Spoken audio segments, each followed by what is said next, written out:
नमस्कार, मी अशोक मुरुमकर. काय सांगतामध्ये आपलं स्वागत. करमाळा तालुक्यात जिल्हा परिषदेचे 6 गट आणि पंचायत समितीच्या 12 गणांसाठी आज मतदान झालं. अपवाद वगळता सर्वत्र शांततेत मतदान झालेलं आहे. सायंकाळी 5:30 वाजेपर्यंत जे मतदान झालं त्याची सर्वसाधारण आकडेवारी मी तुम्हाला सांगतोय. काय आकडेवारीत बदल होऊ शकतो. निवडणूक निर्णय अधिकारी यांच्याकडून मिळालेली ही माहिती आहे. या आकडेवारीत काही बदल होऊ शकतो. करमाळा तालुक्यात एकूण 1,28,816 मतदारांनी मतदानाचा हक्क बजावलेला आहे. म्हणजेच 6 गटात 61.92% मतदान झालेलं आहे. पांडे, वीट, कोर्टी, चिकलठाण, वांगी, केम ह्या गटामध्ये झालेलं हे मतदान आहे. पांडे गटात 5:30 वाजेपर्यंत 22,959 मतदान झालं. वीट गटात 23,019 मतदान झालं. कोर्टे गटात 22,312 मतदान झालेलं आहे. चिकलठाण गटात 19,352 मतदान झालेलं आहे. वांगी गटात 19,655 मतदान झालेलं आहे. केम गटात 21,519 मतदान झालेलं आहे. ही साधारणतः काही आकडेवारी यामध्ये बदल होऊ शकतो, कारण अधिकृत आकडेवारी यायला काही वेळ लागणार आहे. मात्र जे काही मतदान झालेलं आहे त्यावरून सध्या आता करमाळा तालुक्याच्या राजकारणात ज्या चर्चा सुरू झालेल्या आहेत ते म्हणजे यामध्ये नेमकं बाजी कोण मारेल याबाबत. करमाळा तालुक्याच्या राजकारणात कशी लढत झाली हे आपण सुरुवातीला पाहूयात. करमाळा तालुक्यात प्रमुख जी लढत झाली ती दुरंगी लढत झाली. यामध्ये आमदार नारायणआबा पाटील यांचा करमाळा तालुका विकास आघाडीचा पॅनल होता. त्यांच्या विरोधात शिंदे आणि बागल यांचा भाजप आणि राष्ट्रवादी उपमुख्यमंत्री अजितदादा पवार यांचे राष्ट्रवादी यांच्यात ही प्रमुख लढत झाली. याशिवाय तुतारी या चिन्हावरती काही उमेदवार निवडणूक रिंगणात होते. त्याशिवाय शिवसेना उपमुख्यमंत्री एकनाथ शिंदे यांच्या शिवसेनेचे उमेदवार काही ठिकाणी रिंगणात होते, तर काही ठिकाणी रासपाचे, तर काही ठिकाणी अपक्ष उमेदवार निवडणूक रिंगणात होते. यामध्ये एकूणच जर परिस्थिती पाहिली तर या निवडणुकीत गुळवे आणि चिवटे यांचा विजय अगदी सहज सोपा असल्याची चर्चा करमाळा तालुक्याच्या राजकारणात आहे. याशिवाय दुसरं जे यामध्ये वैशिष्ट्य आहे, सर्वात महत्वाचं वैशिष्ट्य, करमाळा तालुक्यातील राजकीय व्यक्तींनी ही खूप बारकाईने याकडे लक्ष दिलं पाहिजे.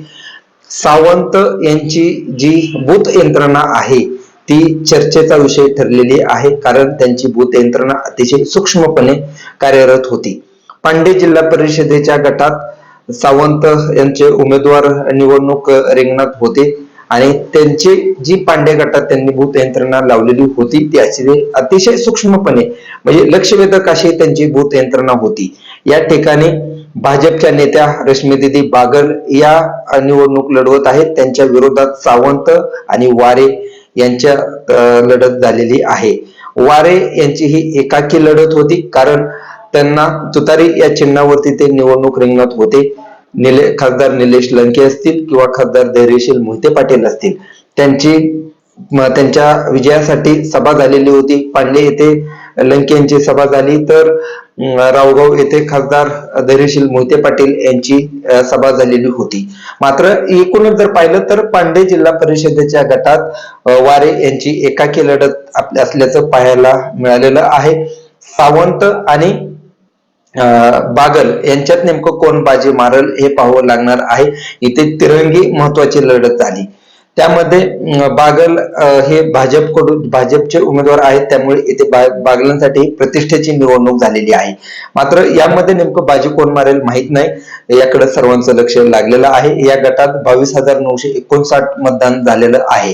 इथे नेमकं खूप सावंत यांची यंत्रणा खूप तगडी बूथ यंत्रणा होती. त्या तुलनेत म्हणजे सावंत हा नौका गट आहे. नगरपालिका निवडणुकीत जी काय परिस्थिती होती ती आपण पाहिली. त्यावेळेस देखील मी एका विश्लेषणात हे सांगितलेलं होतं की सावंतांचा विजय होईल, हारजीत होईल हे ते कधी विचार करत नाहीत. मात्र त्यांची जी बूथ यंत्रणा असती अतिशय सूक्ष्मपणे त्यांची बूथ यंत्रणा कार्यरत राहते. त्यांच्या प्रत्येक बूथ वरती त्यांच्या घरातील एक व्यक्ती ठाण मांडून बसलेला असतो. जास्तीत जास्त मतदान कसं होईल यावरती त्यांचं लक्ष असलं आणि त्या तुलनेत बागल यांची यंत्रणा ही कुचकामी ठरलेली आहे. बागल यांचा विजय होऊ शकतो अशी चर्चा आहे. मात्र जी सावंत यांनी जी यंत्रणा लावली त्याचा उल्लेखच करावा लागेल, कारण त्यांनी अतिशय सूक्ष्मपणे नियोजन केलेलं होतं. बागल यांच्यासाठी माजी आमदार जयवंतरावजी जगताप यांनी पूर्ण ताकद लावल्याचं चित्र मतदानाच्या दिवशी दिसलं. कारण अनेक बूथवरती त्यांनी स्वतः लक्ष घालून प्रत्येक बूथ केंद्रावरती जाऊन त्यांनी पाहणी केली. पांडे जिल्हा परिषद गटातील उमेदवार रश्मीदीदी बागल यांनी देखील अनेक ठिकाणी भेटी दिल्या. यशपाल कांबळे, आदेश बागल असे अनेक कार्यकर्ते बूथ यंत्रणेवरती फिरताना दिसले. मात्र त्या तुलनेत सावंत यांची बूथ यंत्रणा सूक्ष्म असल्याचं दिसलं. अनेक केंद्रावरती मी स्वतः पाहणी केली, त्यामध्ये सावंत यांची बूथ यंत्रणा सक्षम असल्याचं दिसलं. बागल यांची देखील यंत्रणा होती. त्यांनी देखील करमाळा शहरातील अनेक त्यांचे कार्यकर्ते अनेक ठिकाणी भेटी देत असल्याचं चित्र होतं. त्या तुलनेत वारे यांची बूथ यंत्रणा मात्र काही प्रमाणात कमी असल्याचं दिसलं. मात्र त्यांची लढती एकाकी असल्याचं दिसलं.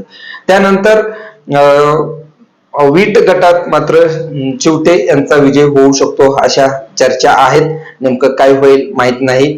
तिथे राजे भोसले आणि चिवटे यांच्यात लढत झालेली आहे. राजे भोसले यांच्या पाठीमाग आमदार नारायणआबा पाटील यांची ताकद उभा होती. चिवटे यांच्या पाठीमागे शिंदे असतील किंवा बागल यांची ताकद उभा होती. कोर्टी जिल्हा परिषदेच्या गटात बारामती अॅग्रोचे उपाध्यक्ष सुभाष गुळवे यांचा विजय सोपा आहे अशी एक चर्चा आहे. कारण तिथे पाटील गटाचे जे उमेदवार आहेत करमाळा तालुका विकास आघाडीचे, ते म्हणजे ऍडव्होकेट नितीनराजे भोसले यांच्या पत्नी येथे निवडणूक रिंगणात होत्या. तर गुळवे यांच्या पत्नी देखील येथे निवडणूक रिंगणात होत्या. त्यांच्यामध्ये ही लढत झालेली आहे. गुळवे यांच्या पाठीशी सविता देवीराजे भोसले यांचा पाठिंबा होता. मोहिते पाटील समर्थक म्हणून त्यांची ओळख आहे. याशिवाय जगताप यांची देखील ताकद गुळवे यांच्या पाठीशी राहिलेली आहे आणि ऊसाच्या माध्यमातून, बारामती अॅग्रोच्या माध्यमातून गुळवे यांनी जी काही त्यांची यंत्रणा तिथे तयार केलेली आहे त्याचा त्यांना तिथे फायदा होऊ शकतो. आणि राजे भोसले म्हणजे ऍडव्होकेट नितीनराजे भोसले यांच्या जी पत्नी आहेत त्यांच्या पाठीमाग आमदार नारायणआबा पाटील यांची ताकद त्यांना मिळालेली आहे. तिथे विजय नेमका कोणाचा होईल हे देखील पाहावं लागणार आहे. याशिवाय चिकलठाण गटात जर पाहिलं तर चिकलठाण गटामध्ये माजी आमदार संजय मामा शिंदे यांचे समर्थक प्रशांत पाटील आणि करमाळा तालुका विकास आघाडीचे उमेदवार बदे यांच्यात ही लढत झालेली आहे. तिथे बदे यांचं उमरड हे गाव आहे. तिथे उमरड आणि झरे हे जे गाव आहे ते म्हणजे प्रशांत पाटील यांचं यांच्यामध्ये देखील काटेकी टक्कर झालेली आहे. तिथे विजय कोणाचा होईल हे जरी निश्चित नसलं तरी देखील इथे उपमुख्यमंत्री अजितदादा पवार यांच्या घड्याळाचा इथे फायदा होऊ शकतो अशी एक चर्चा आहे. याशिवाय शिंदे यांनी तिथे पूर्ण बळ वापरलेलं होतं, त्याचा देखील तिथे फायदा होऊ शकतो असं बोललं जात आहे. मात्र उमरडचा जो गण आहे, याच गटातील उमरड गण आहे, इथे माजी सभापती अतुल पाटील यांच्या पत्नी या निवडणूक उतरलेल्या होत्या. तिथे पाटील यांनी त्यांना पूर्ण ताकद दिलेली आहे, त्याचा देखील तिथे त्यांना फायदा होऊ शकतो. मात्र निकालात काय होईल हे पाहावं लागणार आहे. चिकलठाण गणात देखील चंद्रकांत सरडे यांच्या पत्नी आणि गव्हाणे भाऊसाहेब यांच्या पत्नी यांच्यामध्ये इथे लढत झालेली आहे. गणातली ही परिस्थिती आहे, तिथे काय होईल हे पाहावं लागणार आहे. दुसरीकडे वांगी गट जो आहे सर्वात महत्वाचा गट समजला जातो, कारण आमदार नारायणआबा पाटील यांचा हा बालेकिल्ला आहे. इथे नीलकंठ देशमुख आणि गोडसे यांच्यात ही लढत झालेली होती. पाटील यांचे जे उमेदवार आहेत ते गोडसे होते, त्यांना तिथे पाटील यांची मदत झालेली आहे. इथे निकाल काय होईल हे देखील पाहावं लागणार आहे. इथे पंचायत समितीचे जे वांगी गण आणि जेऊर गण यामध्ये काय होणार याकडे सर्वांचं लक्ष लागलेलं आहे. केम गणात देखील तळेकर आणि देवकर यांच्यात लढत झालेली आहे. नेमकं तिथे देखील कसं चित्र असेल हे पाहावं लागणार आहे. देवकर हे राष्ट्रवादी आणि भाजप यांच्या आघाडीचे उमेदवार होते. त्यात अजित तळेकर हे पाटील यांच्याकडून उभे होते.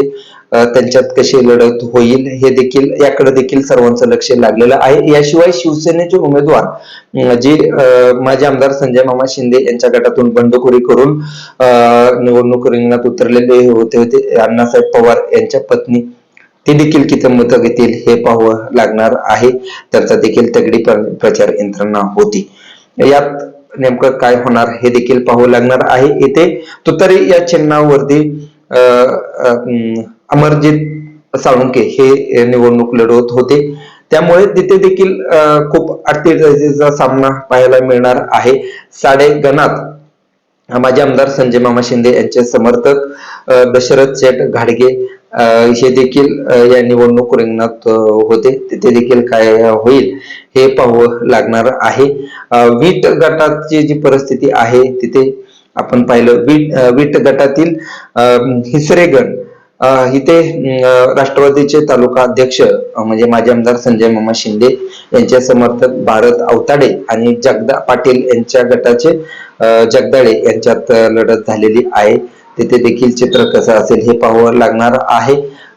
त्याशिवाय वीट गणातली देखील जाधव आणि ढेरे यांच्यात लढत झाली गणात, तिथे देखील काय होणार हे पाहावं लागणार आहे. पांडे गणात भोसले आणि काळे यांच्यात लढत झाली, भोसले आणि जाधव यांच्यात लढत झाली. याशिवाय काळे हे देखील तिथे निवडणूक रिंगणात होते. जाधव म्हणजे शिवाजी जाधव हे तुतारी या चिन्हावरती निवडणूक रिंगणात होते. भोसले हे कमळ या चिन्हावरती निवडणूक रिंगणात होते. तर तिथे काळे हे आमदार नारायणआबा पाटील यांच्या गटाचे उमेदवार होते. याशिवाय रावगाव गणात देखील खूप काटेकी टक्कर झाली आहे अशा चर्चा आहेत. नेमकं काय चित्र असेल हे सोमवारी आपल्याला कळणार आहे. सोमवारी 9 तारखेला या निवडणुकीचा निकाल आहे. मात्र सगळीकडं सर्व उमेदवारांचा सध्या विजयाचा दावा आहे. सर्वांना विजय होऊ अशा आशा आहेत. नेमकं निकालात काय होईल हे पाहावं लागणार आहे. मात्र हा निकाल खूप घासून अशी निवडणूक झाली आहे. अनेक ठिकाणी खूप कमी जास्त असा चित्र आहे. कुठल्या गावात कोणाला लीड मिळेल तर कुठल्या गावात कोणाचा लीड कमी होईल यावरती हा निकाल अवलंबून राहणार आहे. कोणालाही असं जे स्वतःची गावं असतात, ज्या गावातून निवडणूक उमेदवार लढवतो स्वतःची गावं, तिथे त्यांना मात्र उमेदवाराला लीड मिळू शकतो. मात्र दुसरीकडे ते लीड कव्हर करणं यावरती बरीचशी गणित समीकरणं अवलंबून राहणार आहेत. मात्र या निवडणुकीत वैशिष्ट्यपूर्ण जर म्हटलं तर माजी आमदार जयवंतरावजी जगताप यांनी खूप ताकदीनं या निवडणुकीत उतरले होते. अनेक भूतावरती त्यांनी भेट दिलेली होती. हे अवरोधून या ठिकाणी उल्लेख करावा लागेल. आणि सावंत यांची तरबूत यंत्रणा चर्चेचा विषय ठरलेली आहे. नेमकं निकाल काय होईल हे पाहावं लागणार आहे. नेमकं तुम्हाला काय वाटतं, काय असेल निकाल करमाळा तालुक्यातील जिल्हा परिषदेचे 6 गट आणि पंचायत समितीच्या 12 गणात नेमकं चित्र कसं असेल, तुम्हाला काय वाटतं आम्हाला कमेंट बॉक्स मध्ये सांगा. मात्र करमाळा तालुक्यात 61.92% मतदान झालेलं आहे. ही आकडेवारी आहे. 1,28,816. धन्यवाद. नेमकं तुम्हाला काय वाटतं आम्हाला कमेंट बॉक्स मध्ये सांगा. धन्यवाद.